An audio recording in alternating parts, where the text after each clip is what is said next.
tere kõigile! Loodan, et teie koolivaheaeg läks hästi, et te jõudsite hästi puhata.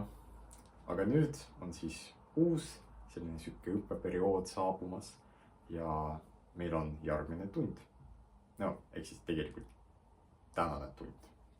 Ja meie tunni teemaks on kõrguste lõikepunkt, пересечение высот.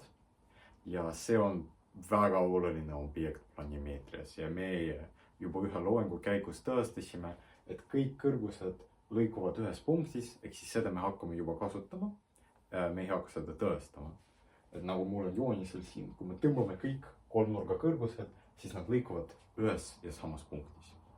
Ja seda punkti nimetatakse siis eesti keeles loomulikult kõrguste lõikepunktiks, aga tegelikult vene keeles on levinud veel üks nimetus, milleks on ortotsenter.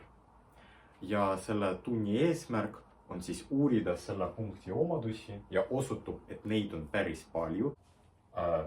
Selle kõrguste lõikepunkti omadused, näiteks kui me võtame ette ümberringjoone keskpunkti, siis osutub, et kõrguste lõikepunktil on palju rohkem omadusi võrreldes siis selle ümberringjoone keskpunktiga. Ja neid omadusi me hakkamegi selle tunni käigus uurima. Ja esimene omadus, esimene fakt, ja ma kirjutan siia esimene fakt, on meil see, et meil on väga selline suur ja tugev seos kõrguste lõikepunkti ja ümberringjoone keskpunkti vahel.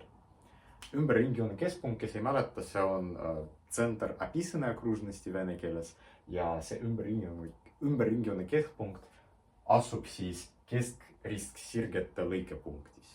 Et me tõestasime, et kõik keskristsirged, ehk siis kõik selline perpendikulaare, et nad kõik lõikuvad ühes ja samas punktis. Ja siis tegelikult esimene asi, mida me tõestame, on see, et nurk BAH on võrdne meil nurgaga CAO. See on meie esimene fakt. Ja siia alla meil tuleb tõestus. Ja see on tegelikult päris kasulik fakt, sest see nagu seob omavahel kokku seda ümberringjoone keskpunkti siis kõrguste lõikepunktiga. Okei, ja tegelikult see väide meil on päris lihtne harjutus lihtsalt nurkade arvutamises. Ma võtan mingi teise värvi, kasutame rohelist värvi praegu. Aga me tahame näidata, et see nurk meil võrdne selle nurgaga. Aga selleks võime näiteks tähistada seda nurka, mis on siis seotud selle B tipuga, beetaga. Ja lihtsalt hakkame nagu tavaliselt nurki arvutama. Vaadake, meil on siin beeta nurk ja meil on siin 90 kraadi. Järelikult, kui me vaatleme seda kolmnurka BAD, siis see nurk, mis on siin, peab võrduma meil 90 miinus beetaga. See siis lihtsalt tuleneb sellest, et iga kolmnurkade summa on meil 180 kraadi. Kui te kontrollite ja liidate kõik need nurgad kokku, siis te saate täpselt 180 kraadi. Okei, aga kuidas me siis arvutame selle nurga? Sest kui see väide meil kehtib, siis see nurk peab ka olema võrdne siis nurgaga 90 miinus beeta. Aga seda me teeme kasutades seda, et me ju teame, et see punkt O ei ole mingi suvaline punkt, ei ole mingi nagu random point, vaid see on meil ümberringjoone keskpunkt. Järelikult see nurk siin, AOC, on meil kesknurk. Et kui te mäletate, kui te võtate mingi suvalise ringjoone ette, siis selle kesknurk on täpselt 2 korda suurem kui vastav piirdenurk.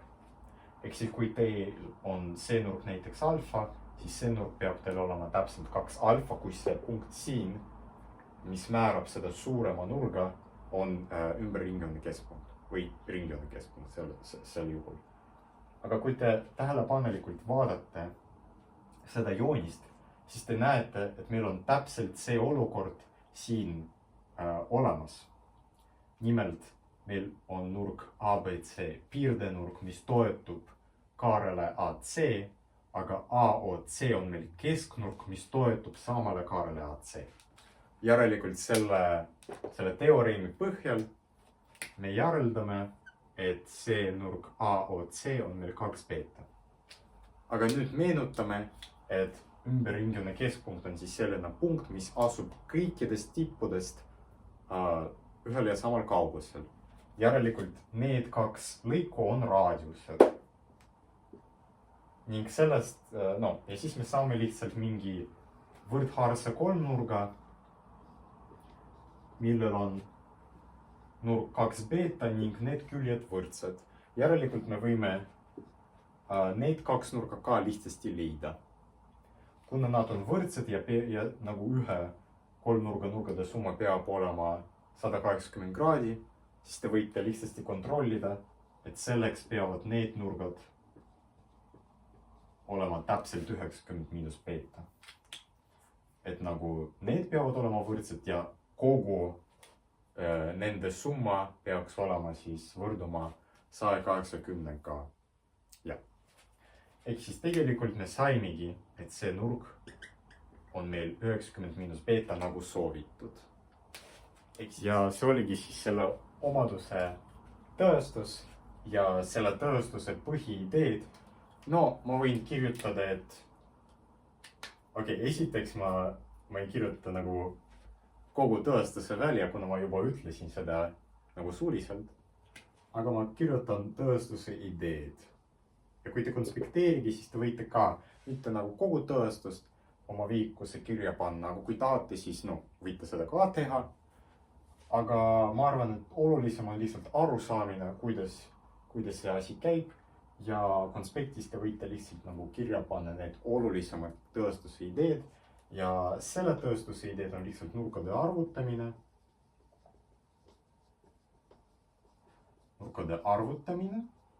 Et lihtsalt tähistame selle nurga beetaga, arvutame selle nurga ja siis teine idee oli kasutada siis seda teoreemi. ma võin kirjutada näiteks kesk ja piirde nurga teoreem. ehk siis põhimõtteliselt selle tõestus koosnes ainult 2 sammust.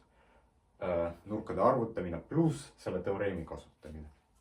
ja see on nagu päris võimas asi, mis võimaldab meil erinevaid nurki sellistes olukordades arvutada. ja tegelikult see kehtib ka kõikide teiste tippude jaoks. ei olnud üldse oluline, et me valisime just tippu A. sama arvutluse me võiksime ka läbi viia tippude C ja B jaoks. ehk siis tegelikult, kui me, see kukkus nüüd maha. kui me seda teeme ka teiste tippude jaoks, siis me saame, et meil ka need nurgad peavad olema võrdsed. ning need nurgad peavad olema võrdsed. ning ma tegelikult kustutan neid täpselt nurkade suurused jooniselt. me ei vaja neid. aga tegelikult kui me teeme sama arvutluse teiste tippude jaoks, siis me tegelikult jõuame järelduseni, et kõik need nurgad, need peavad olema omavahel võrdsed ning need peavad olema ka omavahel võrdsed. ehk siis me saame sellise huvitava pildi. ja see on päris huvitav seos siis kõrguste lõikepunkti ja ümberringijoone keskpunkti vahel. teine väga huvitav ja oluline fakt on see, et kõrguste lõikepunkti peegeldus üle mis tahes külje asub kolmnurga ümberringjoonel. ehk siis see tähendab seda, et kui te võtate meie kõrguste lõikepunkti ja te peegeldate seda üle mis tahes külje, näiteks üle külje AC, peegeldate seda. peegeldamine tähendab seda, et nagu need lõigud, mis siin tekivad, peavad olema võrdse pikkusega ning see nurk peab olema täisnurk. aga kuna tegemist on meil tegelikult alati kõrgustega, ehk siis see nurk on meil vaikimisi täisnurk, siis nagu selle kõrguste peegeldus üle külje on lihtsalt see, kui me pikendame seda nagu selle lõigu võrra. ja siis osutub, kui me seda teeme, siis see peegeldus ehk siis see punkt, mis tekib nagu selle peegeldumise käigus, see nagu alati satub ümber ringjoonele. Ja see on väga selline üllatav ja ilus fakt. Ja selle tõestus on päris lihtne. Selleks, et see omadus ära tõestada, teeme seda näiteks külje BC jaoks. Kõikide teiste külgede korral on see tõestus analoogiline ja seda me ei hakkagi teiste külgede jaoks läbi tegema. Aga peegeldame siis meie kõrguste lõikepunkti selle BC külje suhtes. Saame mingi sellise punkti. Ja olgu see punkt näiteks H'. Selleks, et tõestada, et see punkt meil asub kolmnurga ümber ringjoonel, tegelikult piisab näidata ainult seda, et see nelinurk, mis siin meil tekkis, ehk siis BACH' on kõllnelinurk. Ja selleks piisab ainult sellest, et me näitame, et tema vastasnurkade summa on 180 kraadi. Me ju teame, et kõllnelinurga tunnus признак писаного четырехугольника, üks nendest on näiteks see, et kui nelinurga vastasnurgad annavad summaks 180 kraadi, siis see nelinurk on kõllnelinurk. Ehk siis tegelikult meil piisab näidata ainult seda, et need kaks nurka, kui me neid liidame kokku, siis nad annavad meile täpselt 180 kraadi. Ehk siis alustame näiteks sellest nurgast. See on meil, tähistame, et see on meil alfa. Nüüd vaatame siia. See nurk on meil 90 kraadi. See nurk on meil samuti 90 kraadi. Järelikult see nurk on meil 180 kraadi miinus alfa. Sest iga nelinurga nurkade summa on meil 360 kraadi. Järelikult kui nende kahe nurkade summa on juba 180 kraadi, siis ülejäänud nurkade summa peab ka võrduma 180 kraadiga. Aga vaadake siia. Need kaks nurka, see nurk ja see nurk, on meil vertikaalsed. Järelikult see nurk on meil ka 180 kraadi miinus alfa. Aga siis, see oli ju peegeldus üle selle külje. Järelikult see kolmnurk, mis siia tekib, kui me lihtsalt peegeldame seda kujundi selle sirge suhtes, see on nagu sama kujund, aga lihtsalt sümmeetriline. See on sümmeetriline kujund. Järelikult see nurk meil pärast peegeldamist, peegeldamine, kui te ei tea, see on отражение. Lihtsalt sümmeetriline selle kujundiga. Järelikult need nurgad on ka samad. Lihtsalt selle tõttu, et need kaks kujundit on lihtsalt teine teise suhtes sümmeetrilised. Ja vaadake tähelepanelikult sellele joonisele. Meil on see nurk alfa, aga see nurk 180 miinus alfa. Järelikult, kui me vaatleme seda nelinurka, siis tema vastasnurkade summa on täpselt 180 kraadi. Järelikult see on kõll nelinurk. Ja see tähendabki seda, et meie kolmnurga ABC ümber ringjoon läbib seda punkti. Ehk siis sellega me oleme näidanud, et kui me peegeldame lihtsalt meie kõrguste lõikepunkti mis tahes külje suhtes, siis see peegeldus alati saatub selle meie esialgse kolmnurga ümber ringjoonele. Ja see on päris üllatav ja ilus fakt. Ja see fakt tegelikult läheb meil natukene hiljem vaja, et tõestada minu arvates lihtsalt kõige ilusama teoreemi planimeetriast, vähemalt minu jaoks. See oli siis teine fakt ja selle tõestuse ideed. Ma ütleks, et samuti nurkade arvutamine nagu eelmise väite tõestamise korral, et nurkade arvutamine, sest esialgu me ju tähistasime selle nurga alfaga ja pärast seda hakkasimegi kõik neid nurki siis edasi arvutama.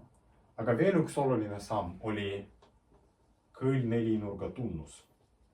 ilma selleta oleks võimatu seda teoreemi või siis seda fakti ära tõestada. See oleks lihtsalt võimatu. Küll nelinurga tunnus. Ehk siis lihtsalt jälle kaks sellised põhilist ideed. Aga okei, läheme edasi.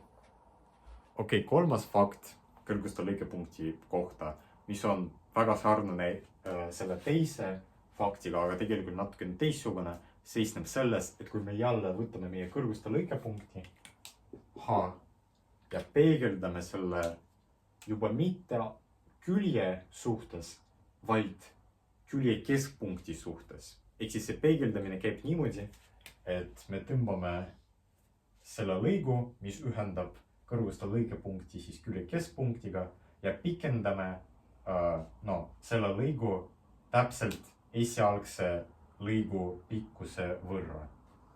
Ehk siis kuidagi niimoodi teeme. Ja olgu see punkt H'. Ja osutub, ja selle lõigu pikkus on sama, mis selle lõigu pikkus. See tähendabki, et me peegeldame seda punkti selle punkti suhtes. Ja osutub, et see punkt, mis siin tekib, samuti asub selle suure kolmnurga ümber ringjoonel. Ja tegelikult tõestus on peaaegu sama, mis eelmise fakti korral, aga me kasutame ainult natukene teistsuguse teoreemi praegu. Et jälle selleks, et see asi ära tõestada, me tähistame selle nurga alfaga ja meie eesmärk on siis näidata, et meie nelinurk ABH'C on küll nelinurk. Ja selleks, et see ära näidata, meil piisab näidata, et kui see nurk on alfa, järelikult see nurk peab olema 180 miinus alfa. Ja kuidas me seda näitame? Jälle sama nurkade arvutus ütleb meile seda, et see nurk on meil 180 miinus alfa. Järelikult, kuna need kaks nurka on vertikaalsed, siis see nurk on meil ka 180 miinus alfa. Aga nüüd vaadake. Meil need kaks lõiku on omavahel võrdsed.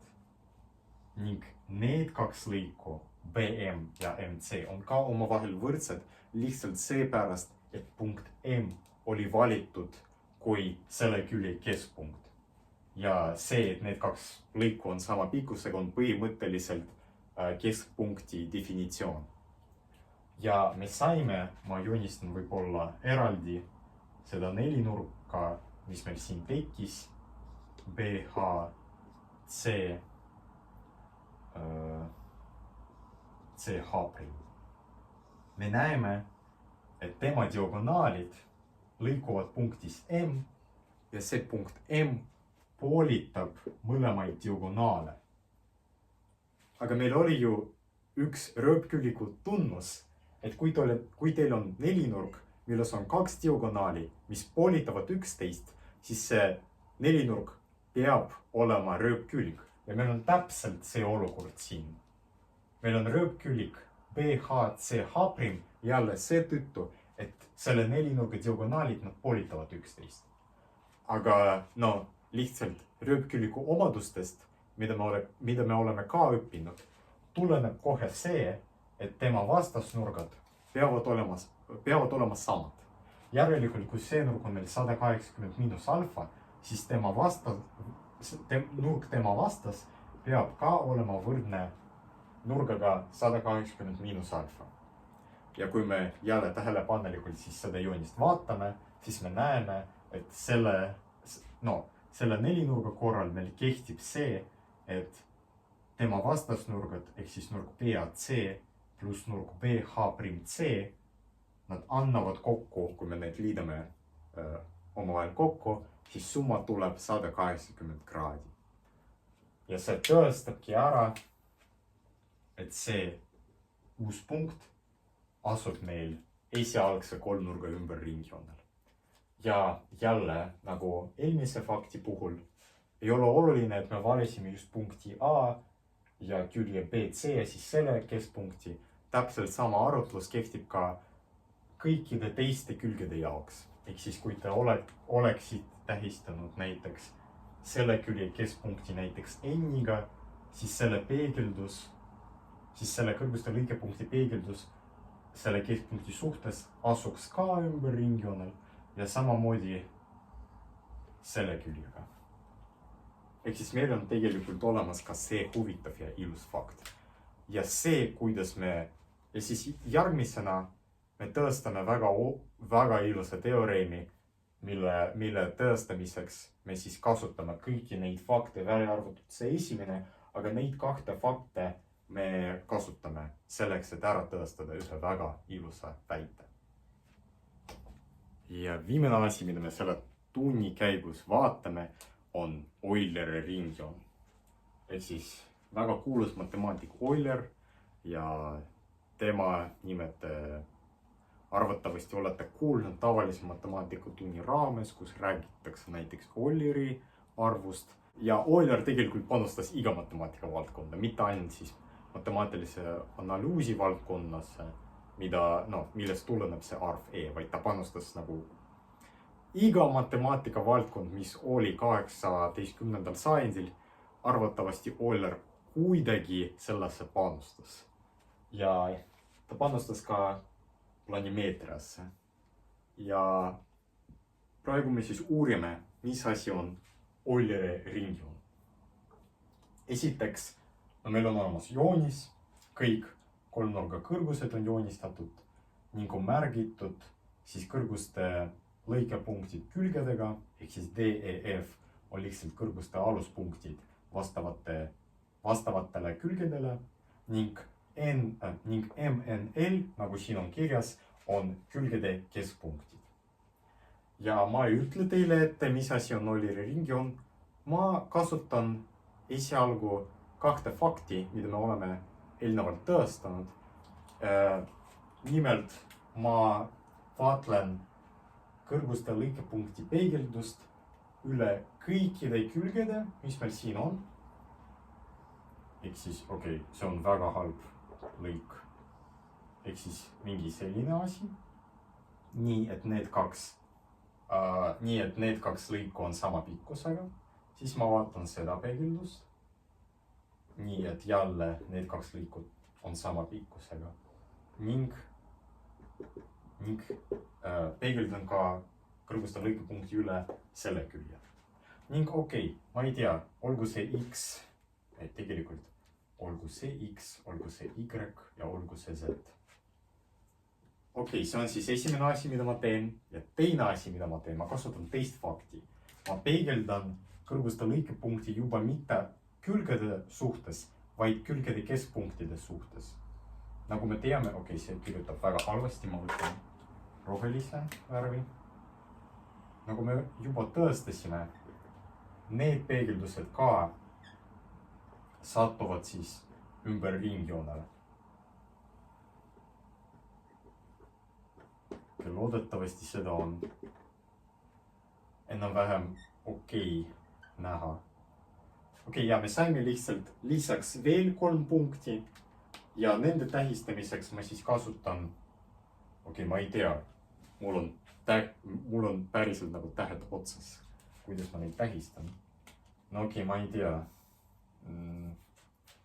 võib-olla mingi I, 2XV, ehk siis W ja ma ei tea, mis võiks olla järgmine täht. S näiteks. See on väga hirmuäratav joonis, ma mõistan. Aga natukene pingutate ja jälgige seda, mis selle kohutava joonise peal hakkab juhtuma. Et me näeme tegelikult et kui me tõmbame kõik need lõigud punktis H, siis nad kõik satuvad ümber ringjoonele. Ehk siis punktid X, Y, Z, 2XV, I, S, nad kõik asuvad kolmnurga ABC ümber ringjoonel.